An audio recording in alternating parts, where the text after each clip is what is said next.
तो आज से हम लोग शुरू करने जा रहे हैं केमिकल काइनेटिक्स चैप्टर, जिसको हिंदी में बोलते हैं रासायनिक बलगतिकी। ठीक है, विलियन चैप्टर अभी ख़त्म हो चुका है। ठीक है, और अभी हम लोग का जो नया चैप्टर शुरू होने जा रहा है वो क्या है, रासायनिक बलगतिकी, जिसको कि अंग्रेजी में बोलते हैं केमिकल काइनेटिक्स।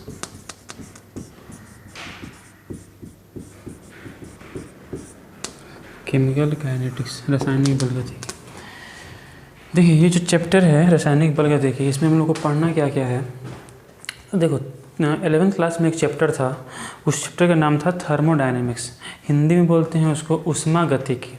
उष्मागतिकी जो चैप्टर था उसमें पढ़े थे, बहुत बढ़िया। नहीं पढ़े थे तभी सुन लो एक चीज़, उसमें लास्ट में एक इक्वेशन आता है, एक समीकरण आता है। वो इक्वेशन होता है delta G equal to delta H minus T delta S. ये एक समीकरण आता है, इसको बोलते हैं गिब्स समीकरण। ठीक है, गिब्स इक्वेशन, गिब्स वैज्ञानिक थे, उन्होंने दिया था। इसको सॉल्व करने के बाद, किसी भी रिएक्शन के लिए इसको सॉल्व करने के बाद अगर डेल्टा जी का वैल्यू 0 होता है तब कहा जाता है कि वो रिएक्शन जो है वो इक्विलिब्रियम में है, वो रिएक्शन जो है वो साम्य अवस्था में है। ठीक है, अगर इसको सॉल्व करने के बाद डेल्टा जी निगेटिव आता है तब कहा जाता है कि वो रिएक्शन जो है वो स्पॉन्टेनियस रिएक्शन है, मतलब कि वो रिएक्शन हो सकता है। और अगर सॉल्व करने के बाद डेल्टा जी पॉजिटिव आता है तब कहते हैं कि वो रिएक्शन नहीं हो सकता है। तो ये बात कहाँ से मालूम चलता है, उष्मागतिकी से। उष्मागतिकी जो चैप्टर है उससे हम लोग को ये मालूम चल जाता है कि कोई भी रिएक्शन होगा कि नहीं होगा। अगर डेल्टा जी मतलब कि गिब्स फ्री एनर्जी बोलते हैं इसको, गिब्स मुक्त ऊर्जा। तो खैर, अगर इसको पढ़े तो बढ़िया, नहीं तो समझो इतना कि एक चैप्टर था 11th क्लास में जिसका नाम था उष्मागतिकी, थर्मोडायनेमिक्स। और थर्मोडायनेमिक्स क्या बताता है कि कोई रिएक्शन होगा कि नहीं होगा। अगर इसको सॉल्व करने के बाद 0 आए मतलब रिएक्शन इक्विलिब्रियम में है, अगर निगेटिव है मतलब कि रिएक्शन हो सकता है, और अगर पॉजिटिव है मतलब कि रिएक्शन नहीं हो सकता है। अब हमारे पास चैप्टर है, देखो यहाँ से ये तो मालूम चल जाता है कि रिएक्शन होगा कि नहीं होगा, लेकिन ये मालूम नहीं चलता है कि रिएक्शन अगर होगा तो किस रेट से होगा, कितने समय में रिएक्शन कंप्लीट होगा। ये सब जानकारी हम लोग को इस चैप्टर से नहीं मिलता है। तो ये जानकारी हमको मिलता है किससे, रासायनिक बलगतिकी से मिलता है। जैसे कि अगर हम सॉल्व करें तो मालूम चलेगा कि एक ना एक जितना भी हीरा है वो सभी हीरा जो है ग्रेफाइट में, कोयला में चेंज हो जाएगा, और जितना भी कोयला है वो सभी जो है हीरा में चेंज हो जाएगा। क्योंकि ये उसके लिए उष्मागतिकी का ये जो समीकरण है इसका साइन निगेटिव आता है हीरा का ग्रेफाइट में चेंज होने में। देखो, हीरा है और ग्रेफाइट है, दोनों क्या है, कार्बन के अपरूप हैं, कार्बन के एलोट्रॉप हैं, और लगातार जो है हीरा जो है ग्रेफाइट में चेंज हो रहा है। लेकिन क्या हमको दिखता है कि हीरा रखा है वहाँ कार्बन हो गया, ग्रेफाइट हो गया?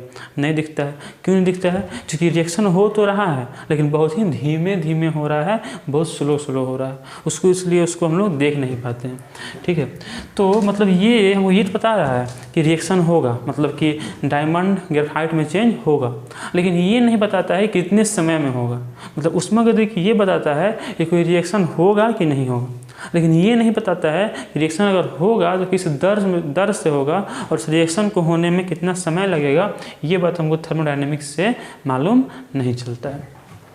तो फिर यहाँ पर कौन आता है, रासायनिक बलगतिकी, केमिकल काइनेटिक्स। केमिकल काइनेटिक्स ये बताता है कि कोई रिएक्शन अगर होगा तो किस दर से होगा और उस रिएक्शन को होने में कितना समय लगेगा। मतलब मान लो कि इसका अगला भाग ये है, यहाँ पर मालूम चला था कि रिएक्शन होगा कि नहीं होगा, और यहाँ मालूम चलेगा कि रिएक्शन अगर होगा तो किस दर से होगा और उस रिएक्शन को कंप्लीट होने में कितना समय हमको लगेगा। ठीक है, तो जैसे मतलब कि हम क्या कहेंगे कि रसायन शास्त्र की वह शाखा जिसके अंतर्गत, लिखने का तो लिख लो, हम बोल देते हैं रसायन शास्त्र की वह शाखा जिसके अंतर्गत हम अभिक्रिया की दर एवं अभिक्रिया के संपन्न होने में लगने वाले समय के बारे में अध्ययन करते हैं, उसे रासायनिक बलगतिकी कहते हैं, केमिकल काइनेटिक्स कहते हैं। जहाँ पर हम लोग क्या पढ़ते हैं कि रिएक्शन अगर होगा किस दर से होगा और उस रिएक्शन को होने में कितना समय लगेगा, अगर हम उसके बारे में पढ़ते हैं तो इसी को क्या कहा जाता है, रासायनिक बलगतिकी कहा जाता है, केमिकल काइनेटिक्स कहा जाता है। अब देखिए, चूँकि मतलब अब तो समझ में आपको आ गया होगा कि इस चैप्टर में हमको पढ़ना क्या है। इस चैप्टर में हमको पढ़ना है रिएक्शन के रेट के बारे में, इसमें हमको पढ़ना है अभिक्रिया के दर के बारे में पढ़ना है कि अभिक्रिया जो है वह किस दर से हो रहा है और उस अभिक्रिया को होने में कितना समय लग रहा है। ठीक है, तो चूँकि हम लोग यहाँ पर अभिक्रिया की दर के बारे में पढ़ने वाले हैं, इसलिए बेहतर होगा कि पहले हम लोग क्या करते हैं कि अभिक्रिया की दर के आधार पर अभिक्रिया कुछ प्रकार होते हैं, उसके बारे में थोड़ा सा हम लोग देख लेते हैं। देखो, दर के आधार पर मतलब कुछ अभिक्रिया किस दर से हो रहा है और होने में कितना समय लगेगा, तो अभिक्रिया की दर के आधार पर अभिक्रिया जो होते हैं वो कितने प्रकार के होते हैं? 3 प्रकार की अभिक्रियाएँ होती हैं। कौन कौन सी अभिक्रियाएँ होती हैं ये समझ गए। रासायनिक बलगतिकी क्या है? तो रसायन शास्त्र की वह शाखा जिसके अंतर्गत हम लोग अभिक्रिया की दर तथा अभिक्रिया की क्रियाविधि के बारे में अध्ययन करते हैं, उसके मैकेनिज्म का स्टडी करते हैं, उसी को क्या कहते हैं? रासायनिक बलगतिकी कहते हैं। अब दर के आधार पर अभिक्रिया कितने प्रकार का होता है? 3 प्रकार का होता है। कौन कौन? देखो, पहला होता है तत्कालिक अभिक्रिया। पहला कौन होता है? पहला होता है तात्कालिक अभिक्रिया, या फिर इसको बोलते हैं इंस्टेंटेनियस रिएक्शन। Instantaneous reaction. दूसरी जो अभिक्रिया होती है वो होती है धीमी अभिक्रिया। दूसरी कौन होती है? दूसरी होती है धीमी अभिक्रिया, या फिर इसको बोलते हैं स्लो रिएक्शन। तीसरा जो होता है वो होता है माध्यमिक अभिक्रिया। तीसरा कौन होता है? माध्यमिक अभिक्रिया, या फिर इसको बोलते हैं मॉडरेट रिएक्शन। तो अभिक्रिया की दर के आधार पर अभिक्रिया कितने प्रकार का होगा? 3 प्रकार का होगा। कौन कौन? तात्कालिक अभिक्रिया, और कौन हुआ? धीमी अभिक्रिया, और कौन हुआ? माध्यमिक अभिक्रिया। देखो, पहला आता है तत्कालिक अभिक्रिया। तो तात्कालिक अभिक्रिया क्या होता है? तो यहाँ पर हम बोलेंगे कि वैसी अभिक्रिया जो कि बहुत ही तेज़ी से संपन्न हो जाए, जो अभिक्रिया जो है 1 सेकेंड के अरबवें हिस्से में या फिर लाखवें हिस्से में, मतलब बहुत कम समय में, जो अभिक्रिया होने में बिल्कुल समय नहीं लगता, जो बहुत कम समय में जो अभिक्रिया संपन्न हो जाता है, उसी को क्या कहा जाता है? तात्कालिक अभिक्रिया कहा जाता है। नाम से ही स्पष्ट है। इसको आप फास्ट रिएक्शन भी कह सकते हैं कि जो रिएक्शन बहुत ही तेज़ी से संपन्न हो जाता है, जो कि 1 सेकेंड के कुछ हिस्से में संपन्न हो जाता है, उसे हम क्या कहते हैं? तत्कालिक अभिक्रिया कहते हैं। इसका अगर हम उदाहरण देखें, तत्कालिक अभिक्रिया का उदाहरण क्या होगा? तो सभी आयनिक अभिक्रियाएँ, जितनी भी आयनिक अभिक्रियाएँ होती हैं, समझते हैं आयनिक अभिक्रिया जिसमें कि आयन भाग लेते हैं, जिसमें क्या हिस्सा लेते हैं? आयन, तो वो अभिक्रियाएँ क्या कहलाएंगी? आयनिक अभिक्रियाएँ। तो सभी जो आयनिक अभिक्रियाएँ हैं, सभी जो कौन अभिक्रियाएँ हैं? आयनिक अभिक्रियाएँ हैं, वो अभिक्रियाएँ कैसी होती हैं? तत्कालिक अभिक्रिया होती है। अभी हम लोग क्या देखेंगे कि दर के आधार पर अभिक्रिया कितने प्रकार का होगा? 3 प्रकार का। कौन कौन हुआ? तत्कालिक अभिक्रिया, धीमी अभिक्रिया, और हुआ माध्यमिक अभिक्रिया। तब हम लोग देखें कि तत्कालिक अभिक्रिया किसे कहते हैं। तो वैसी अभिक्रियाएँ, इसका डिफिनेशन चाहे तो खुद से भी लिख सकते हैं, उससे एग्जाम में आएगा नहीं है, बस अभी रिएक्शन चैप्टर शुरू यहाँ से हो रहा है। ठीक है, तो अभी आगे बताते हैं आगे क्या क्या पढ़ना है, कहाँ से शुरू होगा मेन चीज़, लेकिन ये भी जानना जरूरी है, थोड़ा समझना जरूरी है कि हम लोग किसके बारे में पढ़ने जा रहे हैं। ठीक है, तो तत्कालिक अभिक्रिया क्या है? जो अभिक्रिया बहुत तेज़ी से होता है और जो बहुत ही कम समय में संपन्न हो जाता है, उस अभिक्रिया को क्या कहते हैं? तत्कालिक अभिक्रिया कहते हैं। उदाहरण में क्या हो जाएगा? सभी आयनिक अभिक्रियाएँ, जितने भी आयनिक अभिक्रिया हैं, जिसमें भी आयन हिस्सा लेते हैं, वो सारे अभिक्रियाएँ कैसी होती हैं? तत्कालिक अभिक्रियाएँ होती हैं। सेकेंड अभिक्रिया है धीमी अभिक्रिया, या फिर अंग्रेजी में बोलते हैं स्लो रिएक्शन। स्लो रिएक्शन कौन रिएक्शन है? नाम से स्पष्ट है, जो अभिक्रिया बहुत धीमी गति से होती हैं, जिनको होने में कुछ महीना या कुछ साल लग जाता है, या फिर लाखों साल लग सकता है, वो अभिक्रियाएँ क्या कहलाती हैं? धीमी अभिक्रिया कहलाती हैं, या फिर इनको स्लो रिएक्शन भी हम कह सकते हैं। तो हम लोग 2 तरह में देखें, अभी तात्कालिक अभिक्रिया देखें और फिर हम लोग धीमी अभिक्रिया देखें। जो अभिक्रिया बहुत धीमी गति से होती है उसको धीमी अभिक्रिया बोलेंगे, जिसको होने में कुछ महीना, कुछ साल या फिर लाखों साल लग जाए, उनको बोलेंगे धीमी अभिक्रिया। और जो अभिक्रिया बहुत तेजी से संपन्न होती है उसको बोलते हैं तात्कालिक अभिक्रिया। अब इसका अगर हम उदाहरण देखें धीमी अभिक्रिया का, तो इसका क्या हो जाएगा? देखिए, लोहे में जंग लगना। क्या हो जाएगा, लोहे में जंग। देखो लोहा में जो जंग लगने का जो प्रक्रिया है ये बहुत ही धीमे धीमे होता है, कुछ महीना, 3 महीना, 6 महीना या फिर ऐसे साल लग सकता है। तो मतलब जो अभिक्रिया बहुत ही धीमी गति से हो, ऐसे ही हम अगर देखें तो कमरे के तापमान पर H2 और O2 का मिलकर जल बनना, कमरे के तापमान पर H2 और O2 जो मिलकर जल बनते हैं ये बहुत ही धीमी गति से होता है। तो ये भी कैसा अभिक्रिया हुआ, धीमी अभिक्रिया। और अगर हम देखें तो अभी हम बोले थे कि हीरा का ग्रेफाइट में चेंज होना, तो हीरा जब ग्रेफाइट में चेंज होगा तो ये भी धीमी अभिक्रिया है, उसको भी होने में लाखों साल लगेगा, इसलिए हमको वो दिखता नहीं है कि चेंज हो रहा है। ठीक है, तो ये क्या हो जाएगा, ये हो जाएगा धीमी अभिक्रिया। पहला क्या देखें, तत्कालिक अभिक्रिया कौन होते हैं, तो जो अभिक्रियाएँ बहुत ही तेज़ गति से संपन्न होती हैं उन्हें कहा जाता है तत्कालिक अभिक्रिया। जो अभिक्रियाएँ बहुत ही धीमी गति से होती हैं उन्हें कहते हैं धीमी अभिक्रिया। थर्ड आता है हमारे पास माध्यमिक अभिक्रिया। माध्यमिक अभिक्रिया कौन होती है, तो जो अभिक्रिया मध्यम गति से होती है, मतलब जो है ना ही बहुत धीमी धीमी होती हैं और ना ही बहुत तेज होती हैं, उन अभिक्रिया को क्या कहा जाता है, माध्यमिक अभिक्रिया कहा जाता है। जैसे कि मतलब जो अभिक्रिया कुछ घंटा में संपन्न हो जाता है या फिर कुछ मिनटों में संपन्न हो जाता है उसको हम माध्यमिक अभिक्रिया कह सकते हैं। जैसे कि इसका उदाहरण अगर देखा जाए तो इसका उदाहरण हो जाएगा H2 शर्करा का प्रतिलोमन। क्या हो जाएगा, शर्करा का प्रतिलोमन।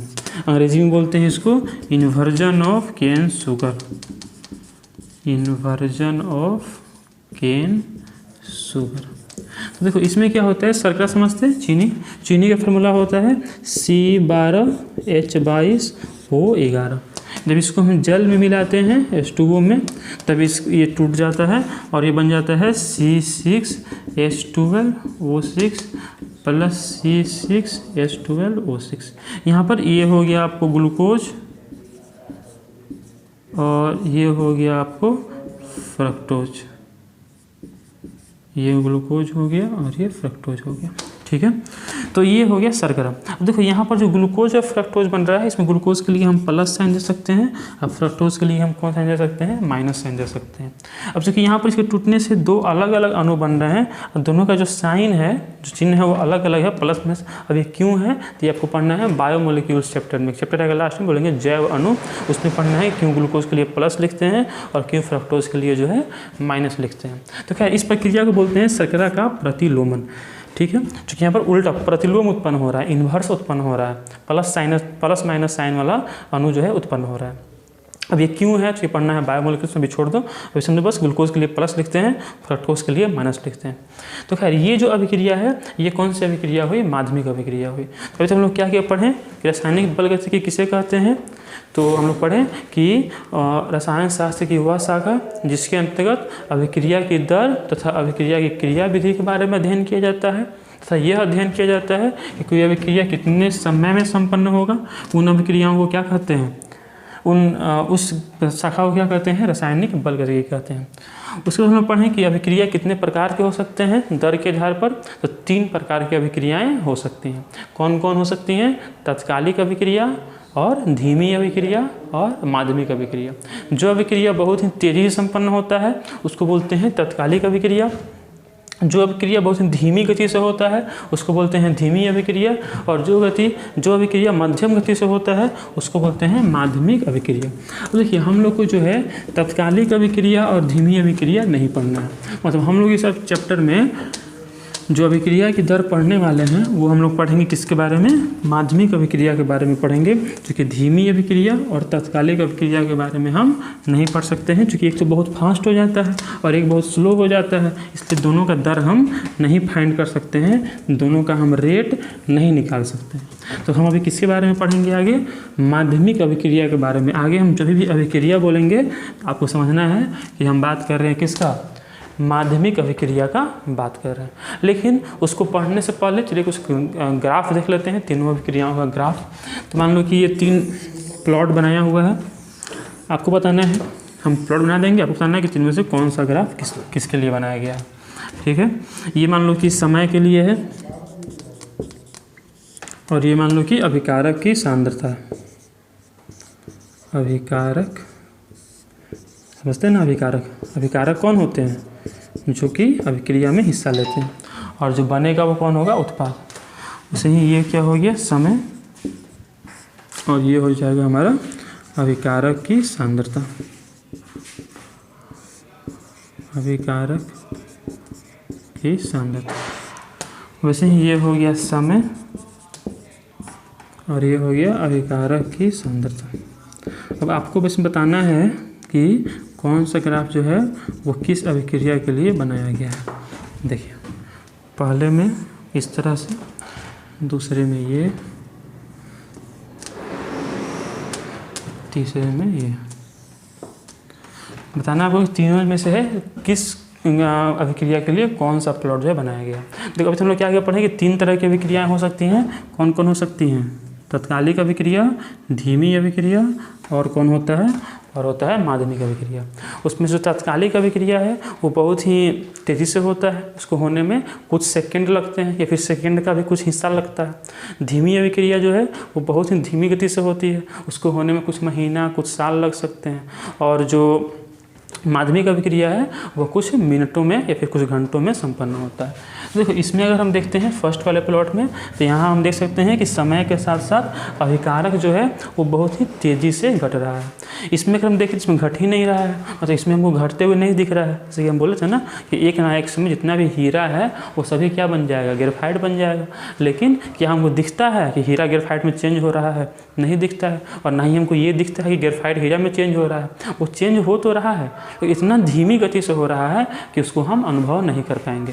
मतलब अभिकारक की सांद्रता इतनी धीमी गति से इसमें परिवर्तित होगी कि उसको हम अनुभव नहीं कर पाएंगे, नोटिस नहीं कर पाएंगे। और इसमें देखो क्या हो रहा है कि समय के साथ साथ मध्यम गति से जो है अभिकारक जो है वो घटने का काम कर रहा है। मतलब ये जो प्लॉट है ये किसके लिए हुआ? ये हो गया तत्कालिक अभिक्रिया के लिए। ठीक है, ये हो गया किसके लिए? तत्कालिक अभिक्रिया के लिए। ये जो प्लॉट हुआ ये हो गया किसके लिए? धीमी अभिक्रिया के लिए। ये हो गया धीमी अभिक्रिया के लिए। और ये जो प्लॉट हुआ ये हो जाएगा हमारा माध्यमिक अभिक्रिया के लिए। तो यहाँ पर ये अभिक्रिया वाला बात संपन्न हुआ। अब आगे हम लोग देखते हैं अभिक्रिया की दर के बारे में। एक फिर से इसको समझ लेंगे आप कि रासायनिक बलगतिकी क्या है। तो रसायन शास्त्र की वह शाखा जिसके अंतर्गत हम अभिक्रिया की दर तथा अभिक्रिया की क्रियाविधि एवं अभिक्रिया कितने समय में संपन्न होगा उसके बारे में अध्ययन करते हैं। तो उस शाखा को रासायनिक बलगतिकी या फिर अंग्रेजी में केमिकल काइनेटिक्स कहा जाता है। फिर हम लोग पढ़ें कि दर के आधार पर अभिक्रिया कितने प्रकार के होते हैं। तो 3 प्रकार के होते हैं, तत्कालिक अभिक्रिया, धीमी अभिक्रिया और माध्यमिक अभिक्रिया। जो अभिक्रिया बहुत ही तेज़ी से हो जाता है, कुछ सेकेंड में या सेकेंड के भी कुछ लाखों या करोड़ों हिस्से में भी हो सकता है, उसको बोलते हैं तत्कालिक अभिक्रिया। इसका एग्जाम्पल क्या होता है? सभी आयनिक अभिक्रियाएं बता चुके हैं, इसका एग्जाम्पल होता है धीमी अभिक्रिया जो कि कुछ महीना कुछ साल या फिर लाखों साल लग सकता है, उनको बोलते हैं धीमी अभिक्रिया। जैसे कि लोहे में जंग लगना, हीरा का ग्रेफाइट में चेंज होना इत्यादि। माध्यमिक अभिक्रिया कौन है? तो जो अभिक्रिया मध्यम गति से होते हैं वो माध्यमिक अभिक्रिया है। अब इस चैप्टर में हम लोग को इसके बारे में नहीं पढ़ना है और इसके बारे में भी नहीं पढ़ना है। हम लोग को पढ़ना है इसके बारे में, माध्यमिक अभिक्रिया के बारे में, जो कि इसका और इसका दर हम लोग नहीं निकाल सकते हैं। जो कि एक तो बहुत तेज़ी से हो जाता है और एक बहुत धीमे धीमे होता है, इसलिए इन दोनों का रेट हम लोग नहीं फाइंड कर सकते हैं। हम लोग केवल दर निकाल सकते हैं माध्यमिक अभिक्रिया का। इसलिए आगे से जब भी हम अभिक्रिया बोलेंगे तो आपको समझना है कि हम बात कर रहे हैं किसका? माध्यमिक अभिक्रिया का बात कर रहे हैं। तो यहाँ पर ये बात संपन्न होता है। अब देखिए आगे आप टॉपिक डालेंगे अभिक्रिया की दर। यहाँ से चैप्टर शुरू होता है। अभी हम लोग इंट्रोडक्शन देख रहे थे, तो यहाँ पर इंट्रोडक्शन ख़त्म हुआ। अभी तक आपको समझ में आ चुका है कि इस चैप्टर में हमको पढ़ना क्या है, और आप ये भी समझ चुके हैं कि माध्यमिक अभिक्रियाओं का ग्राफ कैसे बनाया जाता है। तो अब हम लोग पढ़ेंगे अभिक्रिया की दर। यहाँ से टॉपिक शुरू होगा इस चैप्टर में। फर्स्ट टॉपिक यही है, अभिक्रिया की दर। तो लिखिए रेट ऑफ रिएक्शन, अभिक्रिया की दर, अभिक्रिया की दर अंग्रेजी में बोलते हैं रेट ऑफ रिएक्शन। ठीक है, देखो अभिक्रिया की दर किसे कहते हैं? सबसे पहले ये समझिए कि अभिक्रिया क्या होता है। देखो जैसे मान लीजिए कि कुछ अभिकारक हैं, अभिकारक को अंग्रेजी में रिएक्टेंट कहते हैं, और जो उत्पाद बनता है उसको प्रोडक्ट कहते हैं। देखो अभिक्रिया में होता क्या है, अभिक्रिया में होता ये है कि पहले अभिकारक होते हैं, धीरे धीरे अभिकारक आपस में अभिक्रिया करते हैं, जिसके परिणाम स्वरूप अभिकारक घटते जाते हैं और उत्पाद जो है बढ़ता जाता है। शुरू में केवल अभिकारक होता है, उत्पाद तो होता नहीं है, लेकिन जैसे जैसे टाइम बीतता है अभिकारक घटते जाता है और जो उत्पाद है ये बढ़ जाता है। इस बात को समझ लेना है, क्योंकि आगे बार बार इस सेम चीज़ का यूज होने वाला है। ये अभिक्रिया में अभिकारक घटते जाएगा और उत्पाद बढ़ते जाएगा। शुरू में जब टाइम इक्वल टू हम 0 लिखेंगे, मतलब कि जब अभिक्रिया शुरू नहीं हुई होगी उस समय रिएक्टेंट सबसे ज़्यादा रहेगा और उत्पाद नहीं रहेगा, और जैसे जैसे टाइम बीतेगा अभिकारक घटेगा, उत्पाद बढ़ेगा। तो देखिए, तो हम लोग अभिक्रिया की दर को डिफाइन कैसे करेंगे, तो प्रति इकाई समय में जो अभिकारक या उत्पाद के सांद्रता में जो परिवर्तन होता है उसी को अभिक्रिया की दर कही जाती है। फिर समझिए हम क्या बोले, उसके लिए आपको थोड़ा सा सांद्रता शब्द से एकदम अच्छे से जानकारी होनी चाहिए। सांद्रता होता क्या है। देखो, जहाँ भी हम सांद्रता शब्द बोलेंगे तो सांद्रता शब्द का मतलब होगा मोलरता। सांद्रता का मतलब क्या होगा, मोलरता। अब मेरे ख्याल से मोलरता हम लोग पढ़ चुके हैं विलियन चैप्टर में। इसके अलावा इसका सिंबल एक और होता है, ऐसे ब्रैकेट से भी हम इसको दिखाते हैं, या फिर इसको जो है सक्रिय द्रव्यमान भी कहा जाता है। क्या कहा जाता है इसको, सक्रिय द्रव्यमान। आपको पता ही होगा कि इसका मात्रक क्या होता है, तो मोलरता का मात्रक होता है मोल प्रति लीटर। मोल लीटर इनवर्स ये मात्रक होता है मोलरता का। तो सब सेम ही चीज़ है, इसमें से कोई भी लिखा हुआ है तो वो समझ जाना है कि ये मोल प्रति लीटर है, मतलब कि विलेय का मोल बटा बिलियन का आयतन। ठीक है। तो अभिक्रिया की दर क्या होती है, देखो दर क्या होता है, दर होता है किसी भी समय के सापेक्ष किसी भी चीज़ में जो परिवर्तन होता है उसी को क्या कहते हैं, दर। जैसे कि पढ़ोगे फिजिक्स में त्वरण, एक्सेलरेशन। तो त्वरण क्या होता है, वेग में परिवर्तन की दर को त्वरण कहते हैं। तो किसी भी चीज़ में अगर परिवर्तन होता है समय के सापेक्ष तो उसको हम दर कहते हैं।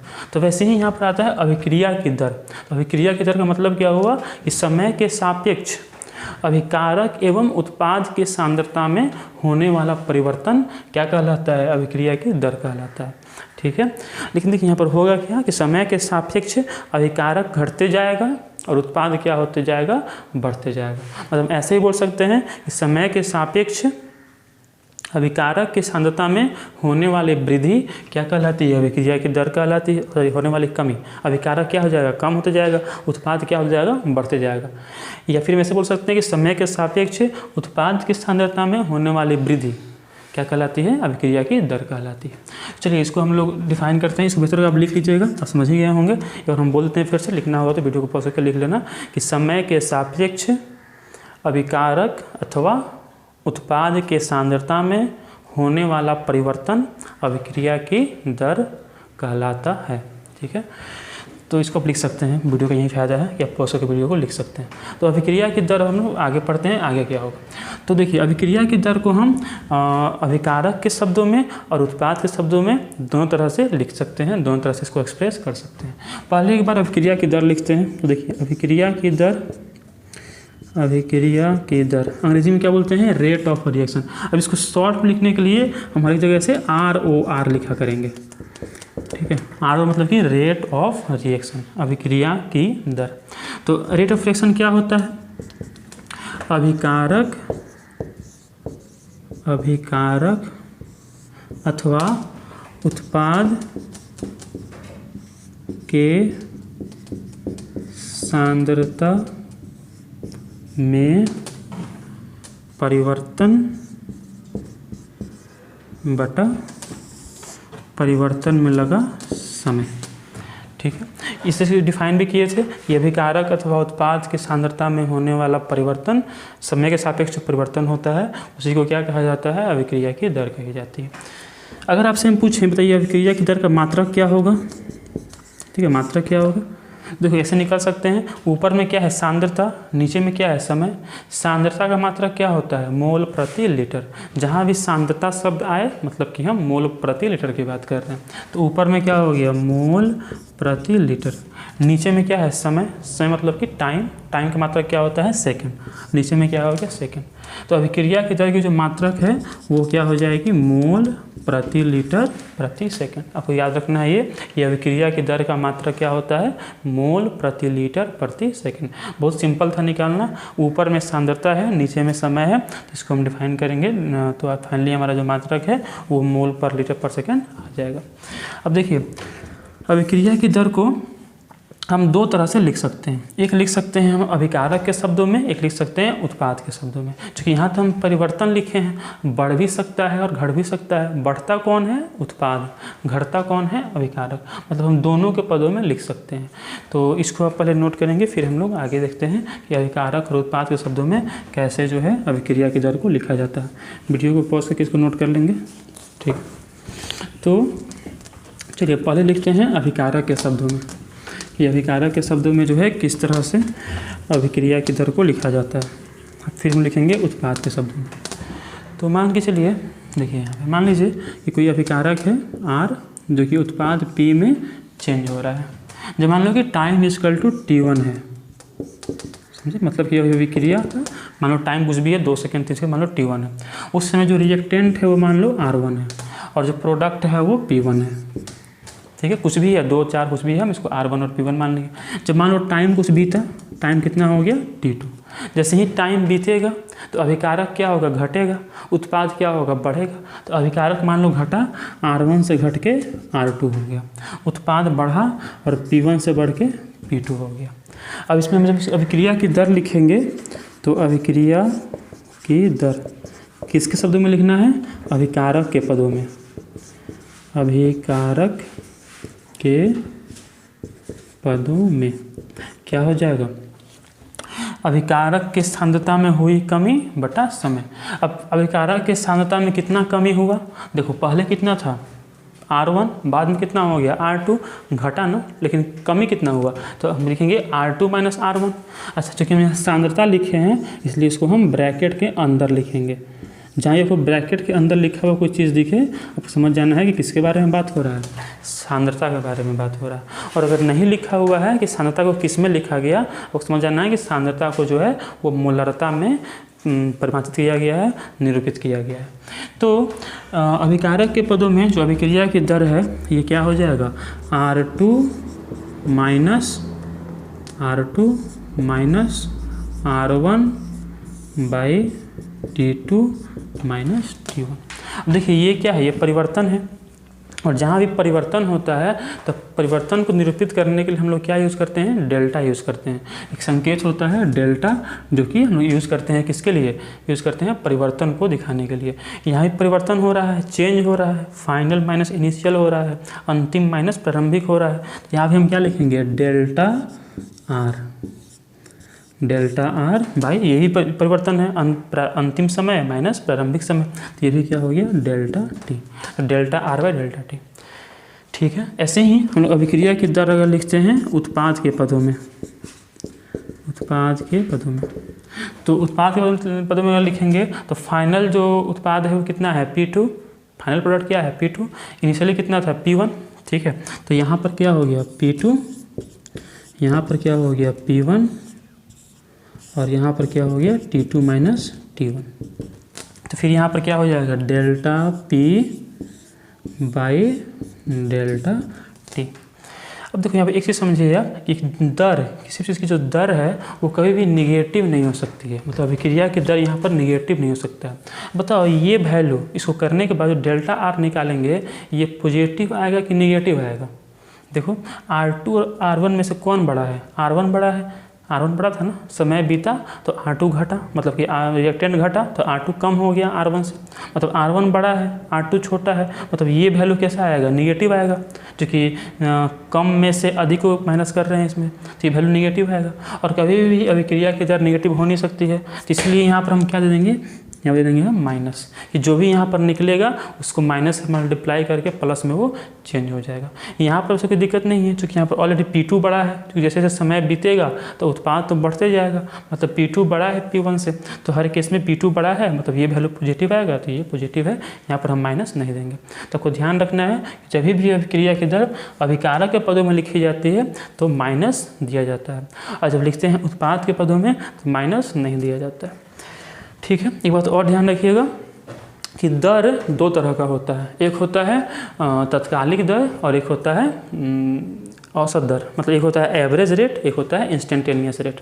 जैसे कि मान लो कि क्या हो, दो तरह की चीज़ें होती हैं, औसत और तत्कालिक। जैसे मान लो क्या हो कि कोई गाड़ी है जो पॉइंट ए से चल के पॉइंट बी तक जा रहा है, मान लो कि पॉइंट ए से पॉइंट बी की जो दूरी है वो मान लो 50 मीटर है, ठीक है, और इस गाड़ी को जाने में समय लगा मान लो 10 सेकेंड।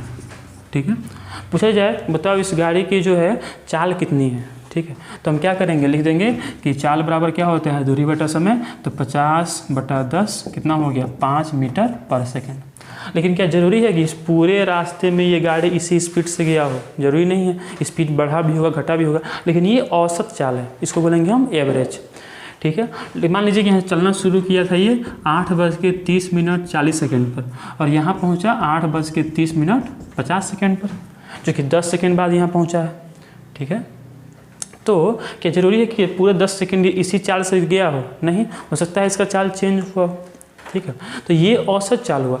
मान लीजिए पूछे आपसे कि बताइए 8:30:42 पर इसका चाल क्या था, तो मान लीजिए उसमें मापा गया था, जो स्पीडोमीटर होता है उसमें मापा गया था गाड़ी में, इसमें जो चाल था वो 6 मीटर पर सेकेंड था। तो ये क्या हुआ, एक पार्टिकुलर समय के लिए हुआ, एक खास समय के लिए हुआ, तो इसको क्या बोलेंगे, इसको बोलेंगे तात्कालिक वेग या तात्कालिक चाल, और इसको क्या बोलेंगे, इसको बोलेंगे औसत चाल। तो औसत और तात्कालिक में क्या अंतर होता है, कि अगर हम टाइम ड्यूरेशन की बात करते हैं, अगर हम समय अवधि की बात करते हैं, दो समय के बीच में निकालते हैं, तो उसको बोलते हैं औसत, और किसी खास समय के लिए अगर हम बोलते हैं तो उसको बोलेंगे तात्कालिक। इसको आप ऐसे समझ सकते हैं कि मान लो कि क्लास है, क्लास मान लो 60 बच्चे हैं, और मान लो कि उनका एवरेज जो मार्क्स है वो मान लो 50 है, मतलब किसी का ज़्यादा भी किसी कम भी होगा, लेकिन सबको जोड़कर जितना बच्चे उनसे डिवाइड किए हैं तो फाइनल कितना आया 50, तो वो हो गया औसत नंबर। मान लो कि बच्चे का नाम राम है, बताइए कि राम का नंबर कितना है, मान लो नंबर 60 है, तो 60 जो हुआ क्या हुआ, वो हुआ तात्कालिक। मतलब जब किसी खास के लिए बात करते हैं तो हम तात्कालिक शब्द लिखते हैं, और जब हम किसी ड्यूरेशन के लिए या एक ग्रुप के लिए यहाँ पर टाइम ड्यूरेशन के लिए बात करते हैं तो उसको हम क्या बोलते हैं, औसत बोलते हैं। नॉर्मली फिजिक्स या केमिस्ट्री में जो है डेल्टा शब्द यूज़ किया जाता है औसत को डिनोट करने के लिए, और डी यूज़ किया जाता है तात्कालिक को निरूपित करने के लिए। मान लो लिखा हो डेल्टा भी, मतलब कि हम बात कर रहे हैं औसत वेग या फिर औसत चाल का, और अगर हम बात कर रहे हैं डी भी, तो ये हो गया तात्कालिक वेग अथवा तात्कालिक चाल। मान लो अगर है डेल्टा ए, तो ये क्या हो गया, औसत त्वरण एवरेज एक्सेलरेशन, और अगर है डी भी डी ए, तो ये हो गया इंस्टेंटेनियस एक्सेलरेशन, मतलब कि तात्कालिक त्वरण। वैसे ही यहाँ पे अभिक्रिया की जो दर है ये कौन सा है बताओ, औसत है कि तात्कालिक है, औसत है, क्योंकि यहाँ पर क्या है, डेल्टा है। अब जब इसी को लिमिट 0 करेंगे, मतलब बहुत अगर कम समय के लिए अगर हम बात करेंगे, तब ये क्या हो जाएगा, ये हम लिख सकते हैं तात्कालिक हो जाएगा -dr/dt। वैसे ही ये क्या हो जाएगा, ये हो जाएगा dp/dt। देखो डेल्टा मतलब औसत, बताओ औसत और तात्कालिक में से कौन ज़्यादा सही वैल्यू दे रहा है, औसत की तात्कालिक, मतलब जो तात्कालिक वैल्यू है वो अधिक सही होता है। इसलिए जब हम लोग अभिक्रिया की दर निकालेंगे तो हम लोग हमेशा जो है तात्कालिक दर निकालेंगे, औसत वेग की बात हम लोग नहीं करेंगे। मतलब आगे से जब हम लोग लिखेंगे अभिक्रिया की दर, तो जब लिखेंगे अभिकारक के पदों में तब लिखेंगे -dr/dt, लिखेंगे नहीं आप -dr/dt, और जब लिखेंगे उत्पाद के शब्दों में तब लिखेंगे dp/dt। यहाँ पर माइनस क्यों दिए हैं, क्योंकि हमेशा ये जो साइन है ये माइनस आएगा, तो माइनस प्लस करने के लिए यहाँ पर माइनस दिया गया है। इसको बोलेंगे तात्कालिक दर, इसको बोलेंगे तात्कालिक दर, इसको बोलेंगे औसत दर, इसको बोलेंगे तात्कालिक, इसको बोलेंगे औसत। ठीक है, तो ठीक है, इस वीडियो को यहाँ पे ख़त्म करते हैं। बाकी नेक्स्ट वीडियो में फिर हम इसी में आगे बात करेंगे और 1-2 क्वेश्चन भी इसमें करेंगे। अभी चूँकि चैप्टर की शुरुआत हो चुकी है, नेक्स्ट वीडियो में अभिक्रिया की जो दर है इसके बारे में विस्तृत बात करेंगे और 1-2 क्वेश्चन भी करेंगे, इसी में आगे बात करेंगे। इसलिए यहाँ तक बेहतर होगा वीडियो को पॉज करके और इसको नोट कर लेना, और नेक्स्ट वीडियो हम लोग इसी के आगे से अब बात करेंगे। तब तक के लिए पढ़ाई करते रहो। धन्यवाद।